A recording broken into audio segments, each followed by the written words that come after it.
Britons cutting short their holidays on the continent, returning to the new emergency. At Croydon Airport, a final batch arrived back from Berlin as German nationals themselves prepare to leave Britain. Everywhere, it seemed, influx and exodus as the doors around Europe begin to shut. At stations, last-minute farewells at the start of uncertain journeys. Already, communications in some parts of Europe have been disrupted as France closes its border with Germany. At the Channel ports, the ferries brought back holidaymakers in their thousands. Many of them told of growing concern in other countries, of mobilization orders and new emergency measures. Only by the seaside was there no sign of concern. Traders reported business above average. Hotels have been full up and down the country, and beaches packed. The weekend cricket programme didn't suffer either, with many determined to enjoy a lull in anticipation of a devastating storm to come. Crisis weekend? It didn't look like it here.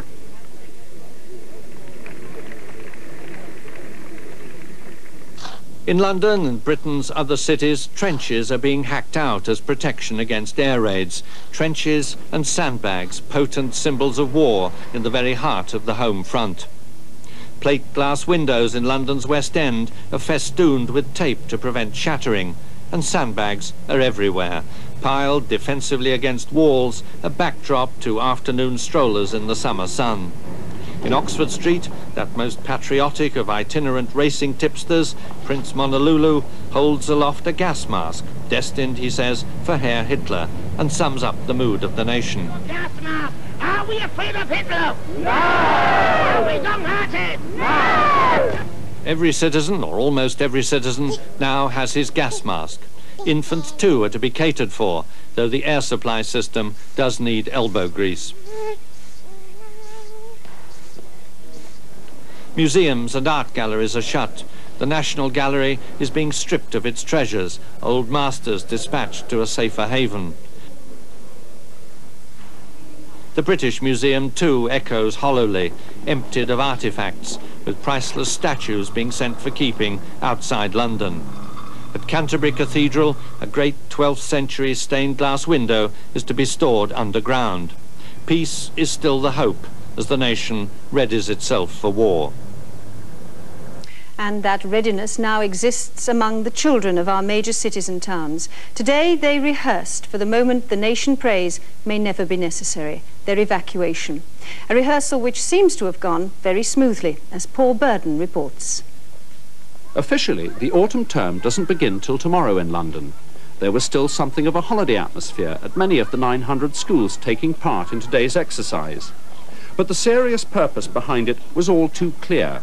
Every child carried the now familiar cardboard box holding the obligatory gas mask.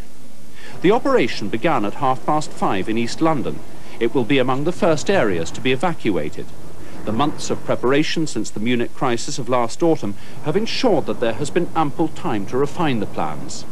Priority number one is to ensure that no child gets lost en route. The official instructions call for an identity label to be sewn into the clothing of each child. All the children were divided into small groups of 10. The order of the day is, whatever else happens, stick with your group. The disruption of normal school life does not seem to have lowered morale. Are we downhearted? Each child must bring a change of underclothes and shoes, a toothbrush, comb and towel. They were also asked to bring enough food for one day. The contents of each bag were meticulously checked. Heavy demand from parents has meant that haversacks, the recommended form of luggage, have disappeared from most shops. A range of ingenious alternatives were in evidence. Old attaché cases, pillow slips, even plain paper parcels. Hundreds of buses were withdrawn from normal service for the day so that the exercise could be carried out with complete realism right up to the platforms of the main stations. The organisers believe they have shown that it is possible to move 500,000 children quickly and safely across the centre of London in a single day. Paul Burden reporting. The government has announced that British shipping is not to use the Mediterranean and must also leave Baltic ports without delay. Wireless transmissions from our ships in UK waters have been banned, and they must not show lights at night. In the event of war, the price of petrol will be fixed at 1 shilling and 6 a gallon. The current retail price ranges from 1 and 4 to 1 and 7 halfpenny. The first list of emergency regulations has been published. They give the government wide powers in the event of war. Among them, to billet civilians for a payment of 5 shillings a week, to requisition property, including horses and motor cars, and to restrict the activities of pigeon fanciers. Our political editor, Christopher Jones, is here with the details. The Home Secretary, Sir Samuel Hoare, calls these powers very wide, very drastic, very comprehensive. So they are. They cover everything from spreading false rumours to the use of carrier pigeons, and breaking them could mean fines of £500 or imprisonment for 2 years. From today, the government can commandeer any land or building that it wants to, control all industry and tell factories what they must produce, control prices in the shops. All shipping in and out of our ports will be strictly regulated, including the fishing fleet, and all non-military aircraft, except from Dominion countries, will be banned. Householders could be forced to have military or essential workers billeted on them, and there'll be a strict blackout, including on the roads. All wireless messages come under these rules, and the government will have powers to control what's being sent through the post, and controls on landlords so that families of men called to the colours can't be turned out for not paying the rent. There was pandemonium in Downing Street this morning when a man scattered a suitcase full of round black missiles among the crowd there, and a cry of bombs went up.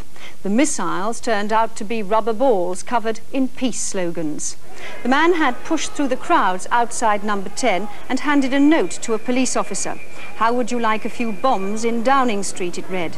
The officer gave chase, and the crowd panicked as the man scattered the imitation bombs from his suitcase.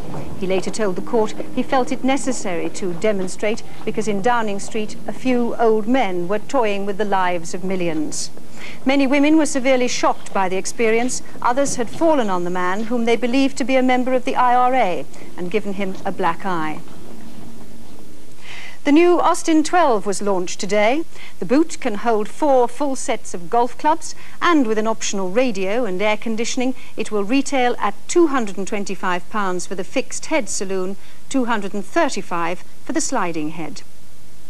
In the city, the pound has fallen in value from $4.40 this morning to close at $4.28.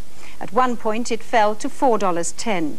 The value of gold went up 6 shillings to close at 161 shillings an ounce. The bank rate remains unchanged at 4%. And that was the news tonight, Monday, the 28th of August, 1939. The evacuation rehearsal has been completed. The government waits to hear from Berlin whether peace in Europe can be preserved. From the BBC in London, good night.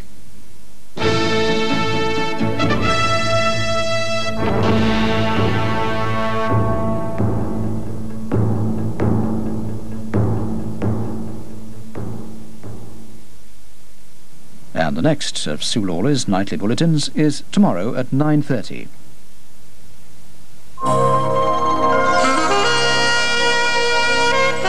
Coming to BBC One, a new series of Inside Story.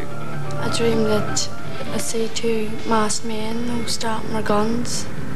I was just sitting looking at me like... Approximately 80% of bounty hunting is actually learning about the individual. I would say I was the only one that saw him actually get shot from the front. During the years 1939 to 1945, more than 250,000 European gypsies were rounded up and deported to ghettos and concentration camps where they were gassed or starved to death. MI6 believed that 2 agents were established inside Russia, ignorant that both were under KGB control. The Red Web, the first Inside Story, Wednesday at 9:45 on BBC One. In about 10 minutes, BBC Two will be looking back on the highlights of this weekend's Notting Hill Carnival. Our entertainment on 1 in 50 minutes is from Michael Feinstein in concert, after a special bank holiday edition of That's Life.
This is a special bank holiday edition of That's Life, so we're going to be bringing you some news stories and telling you the latest news about some of the results of this year's campaigns, and we'll also show you some of your favourite moments from the last series.